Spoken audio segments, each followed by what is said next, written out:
Olá pessoal, estou aqui para mais uma aula de Biologia e o assunto da aula de hoje é sobre o sistema nervoso. Nós vamos conversar sobre o sistema nervoso dos animais, principalmente o nosso sistema nervoso. Um sistema que coordena, que recebe as informações, que transmite as respostas e que controla várias atividades do corpo de um animal. Então nós vamos começar falando um pouquinho do sistema nervoso de um animal bem simples, dos coelenterados. Então, observe agora o sistema nervoso nas hidras.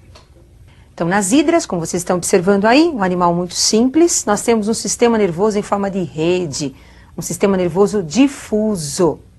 Nos animais vertebrados, no nosso caso, por exemplo, como vocês estão observando, o nosso sistema nervoso ele é dorsal.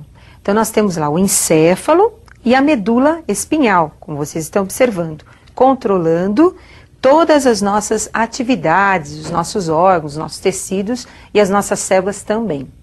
O sistema nervoso no homem, assim como também nos vertebrados, ele é dorsal e o encéfalo, por exemplo, ele é protegido pela caixa craniana. Assim como a medula espinhal, ela é protegida pela coluna vertebral, para não afetar a transmissão das informações do sistema nervoso para os órgãos e para os tecidos.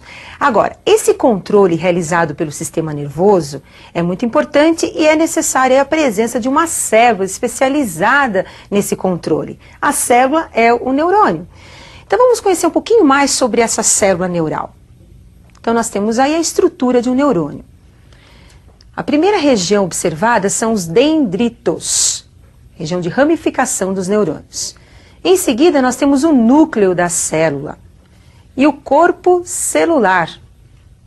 Agora, a fibra nervosa, que é o axônio. Essa fibra nervosa é protegida pela bainha de mielina, bainha de gordura. Nós temos as neurofibrilas, como vocês estão observando, por onde ocorre a propagação dos impulsos nervosos. A célula de Shaw e o nódulo de Hanver.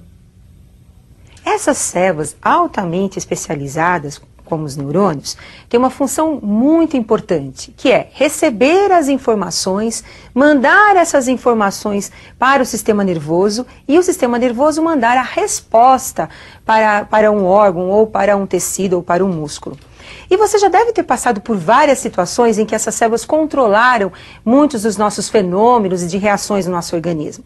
Muitas vezes encostamos, por exemplo, na ponta de um cigarro e você não precisa nem pensar, você já retirou a sua mão aí do cigarro. Por quê? Isso é reflexo. É um sistema nervoso que está recebendo a informação e mandando a resposta. E nesse caso, não dá nem tempo, assim como em muitos outros casos, de você pensar em como você vai reagir a determinadas situações, porque elas acontecem rapidamente.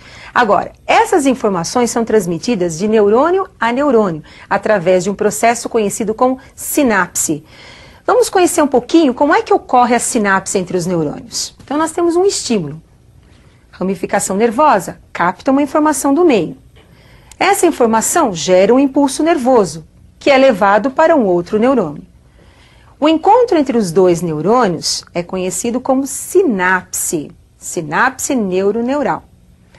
E essas informações, percebam, são transmitidas sempre entre o axônio de um neurônio e o dendrito do outro neurônio. E com isso nós temos a transmissão do impulso nervoso. Entre os dois neurônios, como vocês estão observando, existem vesículas com acetilcolina, que é conhecida como substância ou um mediador químico na transmissão das informações entre os neurônios. As respostas rápidas do sistema nervoso nós chamamos de ato reflexo. E o conjunto das informações transmitidas ao sistema nervoso e as respostas nós chamamos de arco reflexo. E é esse conjunto que nós vamos conhecer um pouquinho mais, de um reflexo simples, como o reflexo patelar. Então observem agora o arco reflexo do nosso reflexo patelar. Então como vocês estão observando aí, representa o órgão receptor. Esse órgão está recebendo um estímulo. Esse estímulo é captado pelo tendão do joelho, através do martelinho, que está golpeando aí o joelho. Recebendo esse estímulo, as terminações nervosas mandam através do neurônio sensorial a informação para a região da medula, onde nós vamos ter aí o encontro o gânglio. Observem que o gânglio é encontrado na raiz dorsal da medula, fazendo uma associação com outro neurônio, chamado de neurônio de associação. Na verdade, é uma integração entre os dois neurônios. Essa integração, não podemos esquecer que ela é conhecida como sinapse, né? O encontro aí entre os dois neurônios. Este neurônio de associação manda a resposta através da sinapse com outro neurônio, conhecido como neurônio eferente. Observem que tem a saída através da raiz dorsal da medula. Então, o estímulo recebido, ele é enviado através de um neurônio até a região medular. Poderia ser até a região do encéfalo, por exemplo. Depende da região que é excitada. Nesse caso foi o joelho, então a medula está mais próxima. Então, manda o neurônio com a informação até a medula, conhecido como neurônio sensorial aferente. O neurônio aferente, ele faz uma associação com o outro neurônio, o neurônio associativo.